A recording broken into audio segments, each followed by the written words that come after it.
ಬೀಜ ಬಿತ್ತೋ ಸಮಯ ತಪ್ಪಾದ್ರೆ ಪ್ರಕೃತಿ ಸಹಾಯ ಮಾಡೋದಿಲ್ಲ. ಫುಕೋಕಾ. ಯಾಕೆ ಸಮಯಕ್ಕೆ ಇಷ್ಟು ಮಹತ್ವ ಕೊಟ್ರು? ನಮಸ್ಕಾರ ಎಲ್ಲ ರೈತ ಬಂಧವರಿಗೂ. ಇವತ್ತಿನ ವಿಷಯ ತುಂಬಾ ಸರಳ ಅನಿಸಬಹುದು, ಆದರೆ ಕೃಷಿಯಲ್ಲಿ ದೊಡ್ಡ ವ್ಯತ್ಯಾಸ ತರುತ್ತದೆ. ಬೀಜ ಬಿತ್ತೋ ಸಮಯ. ಬಹಳ ಬಾರಿ ರೈತರು ಒಳ್ಳೆಯ ಬೀಜ ತೆಗೆದುಕೊಳ್ತಾರೆ, ಮಣ್ಣು ಕೂಡ ಸಿದ್ಧ, ಗೊಬ್ಬರವೂ ಕೊಡ್ತಾರೆ, ಆದರೂ ರಿಸಲ್ಟ್ ಸೇಮ್ ಆಗೋದಿಲ್ಲ. ಯಾಕೆ? ಒಂದು ದೊಡ್ಡ ಕಾರಣ ಸಮಯ. ಜಪಾನಿನ ಮಸಾನೋಬು ಫುಕೋಕಾ ಹೇಳಿದ್ದು, ಪ್ರಕೃತಿಯ ಟೈಮಿಂಗ್ ಜೊತೆ ಕೆಲಸ ಮಾಡಿದ್ರೆ ಪ್ಲಾಂಟ್ಗೆ ಎಕ್ಸ್ಟ್ರಾ ಸಪೋರ್ಟ್ ಸಿಗ್ತದೆ. ಒಂದೇ ಬೀಜ 2 ದಿನ ವ್ಯತ್ಯಾಸ.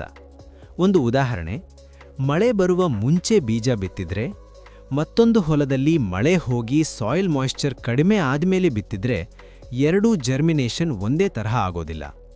ಮೊದಲ ಹೊಲದಲ್ಲಿ ಮಾಯಿಶ್ಚರ್ ಸ್ಟೇಬಲ್, ಎರಡನೇ ಹೊಲದಲ್ಲಿ ಸರ್ಫೇಸ್ ಕ್ವಿಕ್ಲಿ ಡ್ರೈ ಆಗಬಹುದು.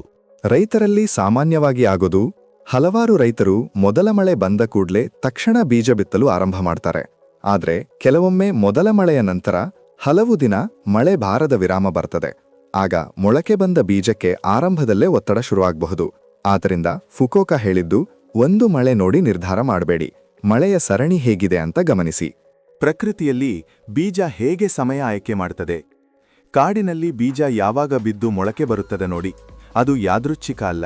ಕೆಲವು ಬೀಜಗಳು ಬೇಸಿಗೆ ಕೊನೆಯಲ್ಲಿ ಬೀಳುತ್ತವೆ, ಕೆಲವು ಮಳೆಯ ಆರಂಭದಲ್ಲಿ, ಕೆಲವು ಮಣ್ಣಿನ ಪರಿಸ್ಥಿತಿ ಸರಿಯಾದಾಗ ಮಾತ್ರ ಜೀವಂತವಾಗುತ್ತವೆ. ಮಣ್ಣಿನ ಉಷ್ಣತೆ ಕೂಡ ಮುಖ್ಯ. ಮಣ್ಣು ತುಂಬಾ ಚಳಿಯಾಗಿದ್ದರೆ ಮೊಳಕೆ ನಿಧಾನವಾಗಬಹುದು, ತುಂಬಾ ಬಿಸಿಯಾಗಿದ್ದರೆ ತೇವ ಬೇಗ ಕಡಿಮೆಯಾಗಬಹುದು. ಅಂದರೆ ಬೀಜಕ್ಕೆ 3 ವಿಷಯ ಮುಖ್ಯ: ತೇವ, ಉಷ್ಣತೆ, ಗಾಳಿ. ಕಡಲೆಕಾಯಿ ಉದಾಹರಣೆ. ಕಡಲೆಕಾಯಿ ಬೆಳೆದಲ್ಲಿ ಆರಂಭದ ಸರಿಯಾದ ತೇವದಲ್ಲಿ ಬೀಜ ಬಿತ್ತಿದರೆ ಎಲ್ಲಾ ಗಿಡಗಳು ಸಮವಾಗಿ ಮೊಳೆಯುತ್ತವೆ. ತಡವಾಗಿ ತೇವ ಕಡಿಮೆಯಾದ ಮೇಲೆ ಬಿತ್ತಿದರೆ ಕೆಲವು ಜಾಗದಲ್ಲಿ ಗಿಡ ಬರುತ್ತದೆ, ಕೆಲವು ಜಾಗ ಖಾಲಿ ಉಳಿಯಬಹುದು. ಜೋಳ ಉದಾಹರಣೆ. ಜೋಳ ಬೀಜ ತುಂಬಾ ತೇವ ಮಣ್ಣಿನಲ್ಲಿ ಬಿತ್ತಿದರೆ ಕೆಲವೊಮ್ಮೆ ಬೀಜ ಕುಲುಷಿತವಾಗಬಹುದು.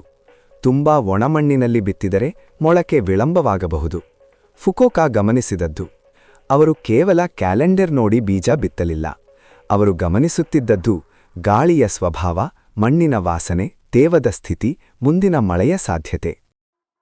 ಸಂಜೆ ಬೀಜ ಬಿತ್ತುವ ಲಾಭ.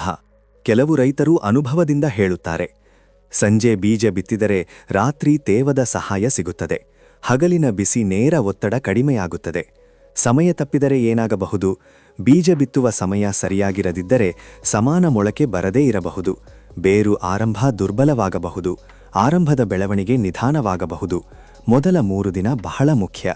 ಬೀಜ ಮಣ್ಣಿಗೆ ಹೋದ ನಂತರ ಮೊದಲ 3 ದಿನಗಳಲ್ಲಿ ಮಣ್ಣಿನ ಪರಿಸ್ಥಿತಿಯೇ ಆ ಬೀಜದ ಭವಿಷ್ಯ ನಿರ್ಧರಿಸುತ್ತದೆ. ಫುಕೋಕಾ ದೊಡ್ಡ ಸಂದೇಶ: ಬೀಜಕ್ಕೆ ನಾವು ಶಕ್ತಿ ಕೊಡೋದಿಲ್ಲ, ಸರಿಯಾದ ಸಮಯ ಆಯ್ಕೆ ಮಾಡಿದರೆ ಪ್ರಕೃತಿಯೇ ಶಕ್ತಿ ಕೊಡುತ್ತದೆ. ಮುಂದಿನ ವಿಡಿಯೋದಲ್ಲಿ ಫುಕೋಕಾ ಯಾಕೆ ಬೀಜವನ್ನ ಮಣ್ಣಿನ ಮೇಲೆ ನೇರವಾಗಿ ಬಿಡುತ್ತಿದ್ದರು? ಈ ಮಾಹಿತಿ ನಿಮಗೆ ಉಪಯುಕ್ತ ಅನಿಸಿದ್ರೆ ನಿಮ್ಮ ರೈತ ಸ್ನೇಹಿತರಿಗೆ ಶೇರ್ ಮಾಡಿ ಮತ್ತು ನಮ್ಮ ಚಾನೆಲ್ ಸಬ್ಸ್ಕ್ರೈಬ್ ಮಾಡಿ. ಕನ್ನಡದಲ್ಲಿ ಇನ್ನಷ್ಟು ಕೃಷಿ ವಿಷಯಗಳನ್ನು ತಂದುಕೊಡಲು ನಿಮ್ಮ ಸಪೋರ್ಟ್ ತುಂಬಾ ಮುಖ್ಯ. ಧನ್ಯವಾದಗಳು. ಮುಂದಿನ ಭಾಗದಲ್ಲಿ ಮತ್ತೆ ಭೇಟಿಯಾಗೋಣ. ನಮಸ್ಕಾರ.